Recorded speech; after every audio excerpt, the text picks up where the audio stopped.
Alright guys, hello and welcome back. No picks and bans for this one either. We're going to go straight into things. It is COG Crusaders facing off against Resist Gaming in game number 1 of the finals for week 3 of the North American Challenger Cup. I'm Zayed, and once again here with the one, the only Hindu man. Yeah, we were a little behind, so we thought we'd just rush straight into this game for you so we can get onto this COG Crusaders, make it to the final. Spectre, Suna, Too Many Apples, Xenatronics, and Collateral. And obviously, with this game, we just saw Valentine, Hudak, Chaos, Fearno, and Polar Bear Mike. The compositions here, very, very interesting to see. We're going to see a Hoyi solo lane here, and he's going to be starting off with Throwing Dagger for the extra wave clear up against this probable Sobek. Actually, is it Sobek? It looks like it. Is it Scylla? Sobek? Scylla? Sobek? No, it's got to be Sobek. I'd imagine it's Sobek. Yeah, it's Spectre, because like Too Many Apples plays mid, and I was like, that's just a bit odd at first. Yeah, Sobek against Poseidon mid lane probably wouldn't have worked out. Look at this call. This is why I was confused. Too Many Apples is going to help them with blue buff and go to mid, right? Which means that they can invade even quicker on this side because they know they're against a hunter. Too Many Apples won't get his red buff, but he'll be able to get that one later. And the duo lane will still be able to get purple buff here and get to lane first, potentially. And they've got Hog in lane 2, which is very key for hitting level 2 quickly. Collateral and Xenatronics will have push there in that mid lane because they'll hog that wave immediately too. Yep, that'll definitely help those guys out. Dual lane of COG Crusaders finding a way to answer back against the Sylvnaus will push. They're not going to look for it. They might be looking to hit level 2 first and look for an engage here in a moment. Odd play. Xenatronic's going to take the passive route from Polar Bear Mike. A little poke going back and forth, but there are those wisps coming out from Sylvnaus to keep those guys healthy in lane. Poke coming out from Fearno. Not going to be too effective. I really expected that was going to be an invade onto the duo lane, onto the solo lane of the hunter because it's a hunter in lane, but they chose not to. Instead, they hard push, denied him a minion wave, then do speed together to soak the experience there. So maybe it's just about getting experience with the solo lane and a little bit more with the jungler at the start of this game. And then the jungler hits 5 a little bit earlier than expected. He's still level 2 though at the moment, is Suna. I'm not sure how this is really working out for them because I've not seen an advantage based off this strategy they've done. Expected more of an advantage. Valentine now also has the level and gold advantage in the solo lane against Spectre. He has the advantage of the range as well. Spectre can look for a pluck, but that's about it. Valentine, minion wave is dead. I can look to poke you down while you're still struggling to clear. Push the way to the tower. Mid lane as well. We see Suna forced back under the tower. They're trying to deal with this and hold on where they can, but Suna's going to be forced back to probably back to base. You can look for the Harpy pickup in the back to use that Bumbo's passive for healing. Trading with Valentine over in this solo lane right now with the minion advantage as well, though this is an interesting backwards and forwards for them, and Spectre's actually losing that trade slowly but surely. That poke is real. He does have the health potion and multi potion ticking, so he will sustain quite nicely. As Resist Gaming looking for the back harpies here and that red buff which they know is available. Ooh, this could hurt COG. There's a 4-man rotation coming from it, and right now COG Crusaders are not responding. That's going to be a free damage buff going on to Chaos to refresh that timer. Back Harpy is getting stolen as well. Still, the rotation finally coming out. Too Many Apples is aware of this going on right now, but 1v2 does not want anything to do with this, especially the fact that Ultimates just came online for Resist Gaming. Harpy's going to be up in 35 seconds, and this start did not help them. This start did not help them at all because now they're level 5 and Too Many Apples is so scared about walking up to this wave because they are level 5, a Kraken, and it's death. A single Kraken, and it's death. Luckily, though, Whirlpool does not connect. Neither does the damage coming out from that Seismic Crush to bring him down. Left side, though, maybe some aggression from Polar Bear Mike. And actually, guys, we're going to come to a quick little break, as apparently we have been kicked back to the login screen for spectating. So, see you guys in just a few. Oh, Zayed. This is my fault this time. I'm obeying the game. Alright guys, we are back. I have since managed to relog the client. Gang coming in, Polar Bear Mike looking for killing a collateral here in the left land lane. Burning Growth connects, Wrath of Terra connects, Wisps ticking away as well. First Blood going on to Sylvnaus. He looked for the grab on the Xenatronics as well, but did not quite find that one. Victory nevertheless on that little bit of a gank. And just before mid Harpies, which is very, very important too, you're going to be able to see Valentine rotate over these right ones as well. They will secure the rights. They may potentially look for some more poke here as well. Nope, because I'm not going to throw anything out. Left ones do go across the Polar Bear Mike, hogging those down for himself. And so both Harpies go to resist a small early lead for the boys in red. Yep, Resist Gaming last game, we're playing very, very well. This game, they're looking to do a repeat of that. Too Many Apples, the grab though. Suna in the middle of that Whirlpool cannot dash on out. That cripple can ruin many a player's day. They look like they look for another one as well. Collateral a little bit forward. Hudak gonna save the tectonic shift for another day. 3 minutes 40 in now, and you're going to see that Resist Gaming in a decent position already. Sylvnaus gone back to base, got that Heartseeker online, and is already stacking it in lane. And because of that first blood kill for Polar Bear Mike, he's happy as Larry because he's going to be able to get... Oh, he's changed his mind. He changed his mind. He had Traveler Shoes online and went, nope, I'm going to go for the Blink instead to keep the aggression going and move away from the gold for now. Yep, so that means Gold Fury gonna pass. Or Gold Fury. The fight's coming in. Gold Fury may not be a point of contention as of yet. The Wrath of the Gods could have been rushed potentially as well. Not gonna go that route either. Looking at the soul lane a little bit, Ballantine has yet to go back to base and is still giving Spectre a bit of a hard time, so that wave clear's starting to come online. He's actually used the dive bomb forward just to clear out that one last minion. Wasn't able to find a follow-up. Mid lane though, Resist Gaming grouped up as 3 still. Yeah, groups of his sleeves. Look at the what's been popped by Spectre on this right-hand side. He's looking for really more than anything. Clear the wave, get some mana back. But this invasion from Resist, this is interesting because they were looking for the speed buff invade, but because of the start COD Crusaders had, it changed things up a little bit. And now they're going to have to go for the blue instead as a 3-man unit. Yep, Spectre waiting nearby, but nobody else is on the way to help this one. 4 members of Resist Gaming right now running wild in this jungle. Tectonic Shift again, not going to be used. He was a little too far away. As COD Crusaders finally rotating on over, Suna in a bad spot. Divine Judgment has been thrown out, but now can she get out alive? Kudat's not getting out of that one. No, he's not. The armor does come in from Polar Bear Mike as well. Kraken on the backside onto Spectre. He'll go down in trade to make this a 1-for-1 engagement so far. The speed buff is still on, but Ballantine is doing work, and Ballantine will bring down Suna there as well. So it's a 2-for-1. Left side, Fearno going at it right now. What you saw last game, you do not want to fight him 1v2. Never mind 1v1. Lifesteal not yet coming into play too much. Rank 1 of that switch stance, not really, was it 4% on it? Not a whole lot. So Xenotronics was able to just barely escape. Fearno not finding that kill, but he's starting to build a lead level-wise and gold-wise. I mean, the big thing that you've got to realize there as well is that Xenotronics chose to fight that when he had Heartseeker stacks. He was down 10 Heartseeker stacks already in that. Now he's going to continue to be further down on Heartseeker stacks because he's losing that minion wave to the tower. So he's down on experience, he's down on stacks, and if he tries to fight again, Fearno will probably blow him up. He's got to be very careful in that one now. But mid-harpies are coming up any moment now, and you can see Resist Gaming in a position to take these left ones already as Hudat, sorry, on the right side, Ballantine is getting invaded on his blue. Yeah, he's not going to secure that one, so Spectre won't be down now too much, regretting that loss. Ballantine, though, boxing back and forth. His health bar is dropping a little bit more quickly as abilities come back up for Ballantine. He's trading back and forth evenly right now. Tail Whip finds some damage. I'm going to use that dive bomb. He's going to finally be forced to escape. Lurking in the waters is used by Spectre. He's going to go for some minion damage here, potentially. Not really able to do much out with Ballantine under his tower, and Spectre with also a nice bounce and stun. Sunbreaker not going to find the kill, though. Left harpies did go to resist, right ones do go to Crusader, but Suna is in a bit of trouble here, has to dash away, makes his way out of trouble, but not from the Kraken damage that does hit onto 2. They're not going to find a kill from that, but there's not really much else they could take, only really the Gold Fury available on the map for resist to try and capitalize on the amount of damage they did there. And now he also, Ballantine, as you said, he's still continuing to farm. Heartseeker starting to stack in this lane with that throwing dagger. He's got to be careful though, because Spectre is looking for blood.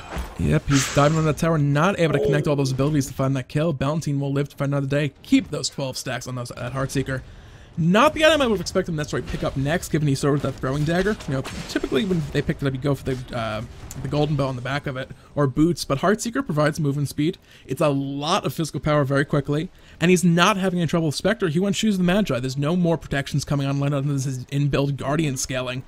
So too many apples. Rotating over to the left lane here. Fearno looking for aggression at the same time. The Crush second combo did not connect, and Fearno should be able to get out. I'm a Monster will connect, but it's not enough to kill him. If too many apples did hit the Crush second combo, that would have been a dead Fearno there, I suspect, but they don't find it.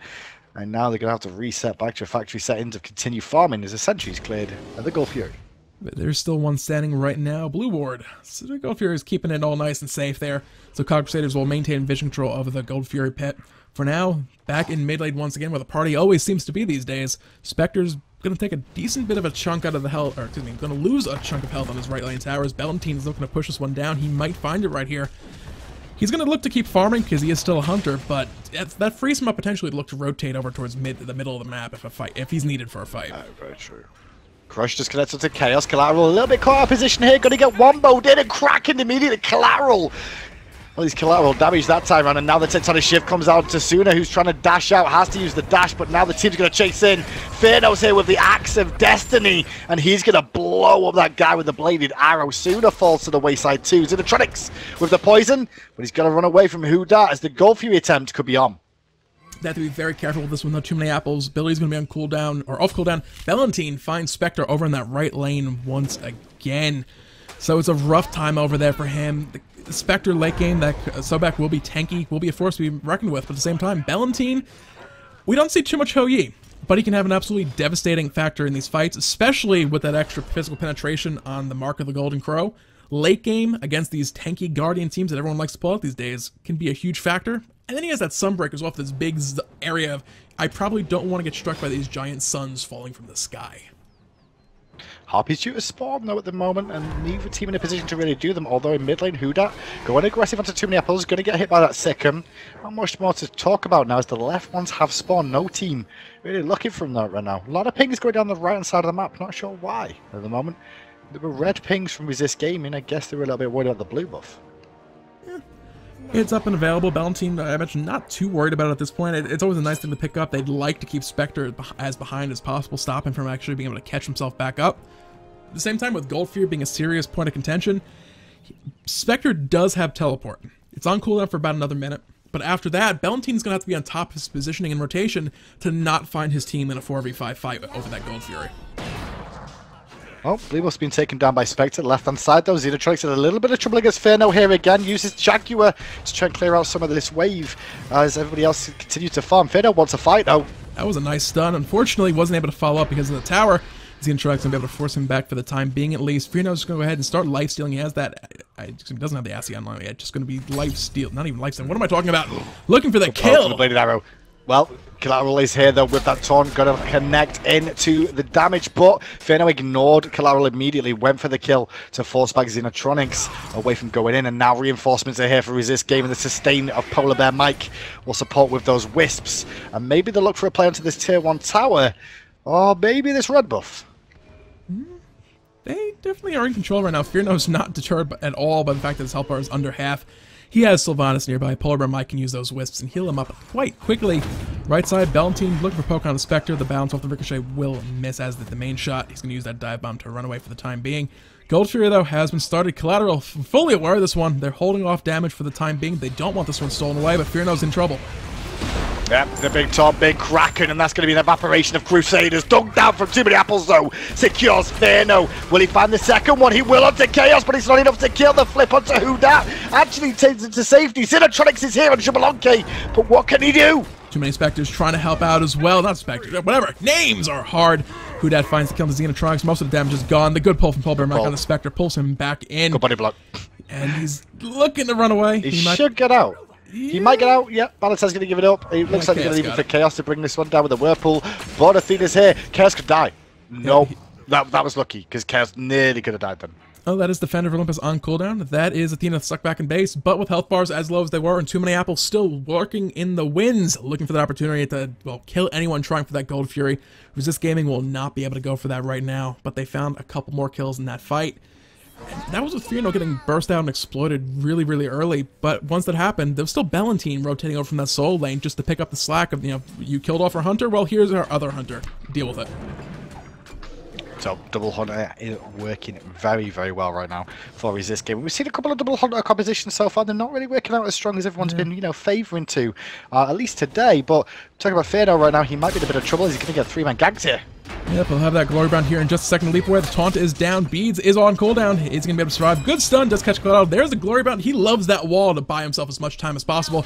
Invigorate, no points in this, so no extra movements. Will be Chaos, the Whirlpool, the Kraken. Suna now in a very bad spot as Sylvnaus looks at Turntail and help his team out. Suna gets picked up. The arrow from the sky. Sylvnaus. Nice from Sylvnaus. He does find that one. Xbalanque isn't much else. And Sylvnaus was the one caught out of position. Now, we're not really caught, but engaged upon, and they turned it around. Now they're looking for more. Xbalanque has to disengage. Valentine was waiting in the wings.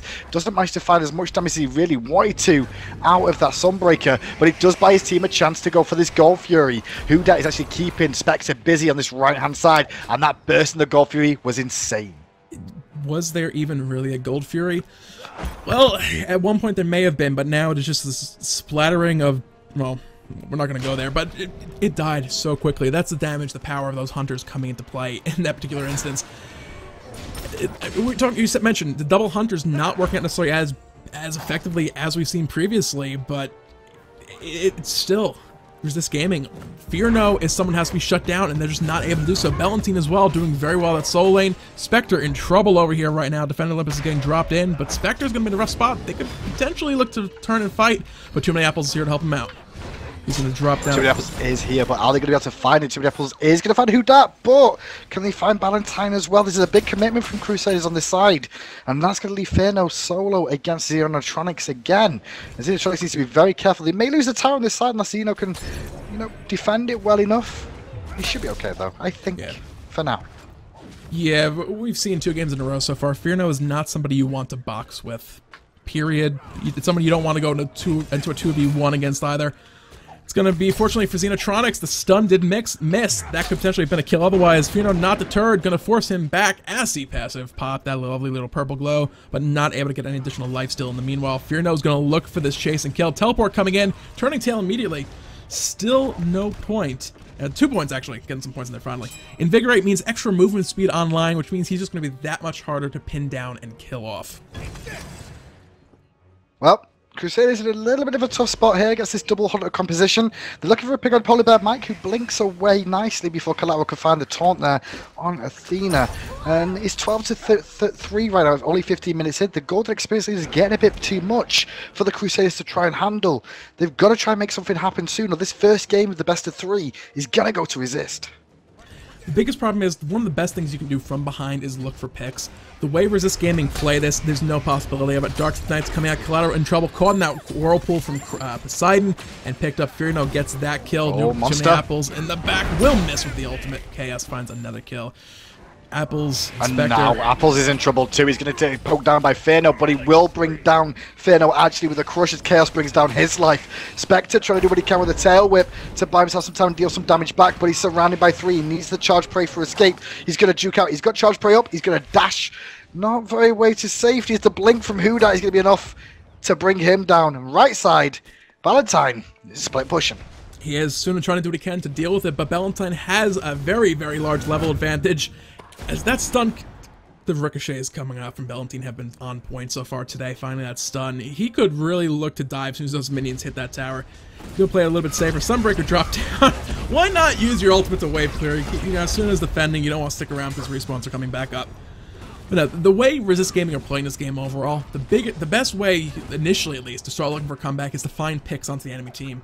Resist Gaming, they let their solo laner farm, they let their hunter farm, and the other 3 members group up in mid. So if people start rotating, they just rotate to that side of the map as well. There's really no pick opportunity just because Resist Gaming are either always grouped up or so spot on calling out those rotations that the people who would normally be able to be picked off back off in time to get away safe.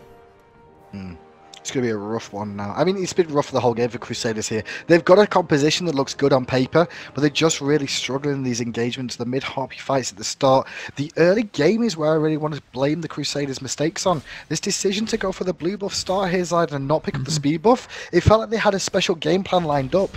But in doing so, they left their jungle exposed. And that means they lost red buff, they lost their back harpies, and that gave them level 5 early, which meant that they couldn't even contest mids because of it. The only thing I can really think of is that the left-hand side of the map, they were looking to get to lane earlier than they did. Darkest Knights coming out, duo, lane, Fearno going crazy in the back, Xenotronics very low, Iron Monster comes down, not going to find the kill, Too Many Apples cleans up in the end 1-for-1 with a follow-up.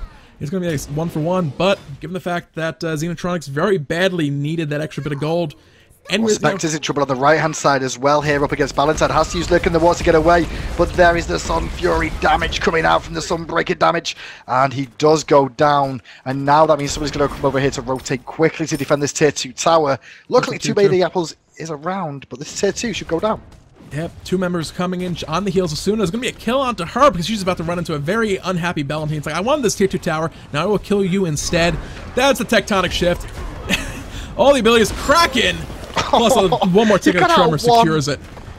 He got out of one and walked straight into a Kraken. There's nothing you can do against that. It's just rough. Resist Gaming will take the tier 2 on the right. The Golf Fury is still not spawned yet, so they're not really having to worry about being on this side of the map right now. Pings are coming down to let Polar Bear Mike there say, guys, they might be rotating around the back, so they drop a ward, and Chaos is actually watching the angle here. Valentine's still going aggressive against Xenotronics, who just got poked below half health. Maybe who'd outgo again.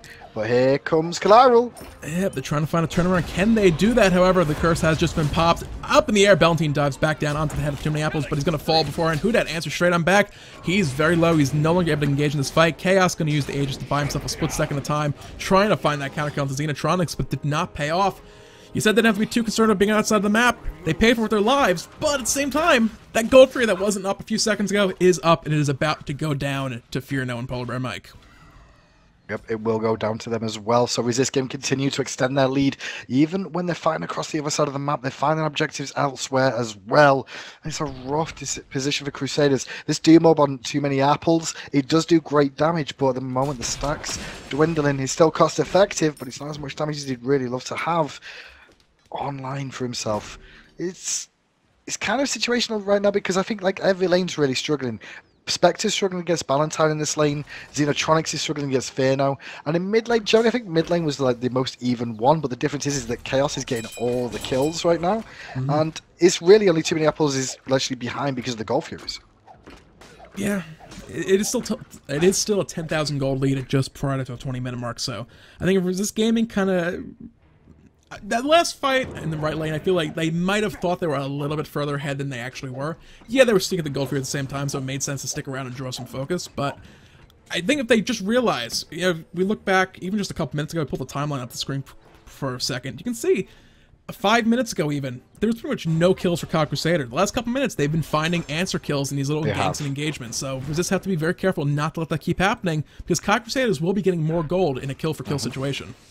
But it is on Scylla as well, which is a good thing. The Crusaders are getting the kills on Scylla, but Kraken on Spectre evaporates him in seconds. A full combo of Tectonic Shift into Kraken is just too much for them to do anything about that. He will fall, and with that means they might start looking for the Fire Giant here. They're going to leave Fearno in this left-hand lane for a little bit longer. He could try and pressure someone over here or take this tier 2 tower. So I don't think anyone can really fight Fearno right now the way he's playing. The Fire Giant has begun. Probably learn to tank. Sorry. No. Sorry, tanks. Yeah.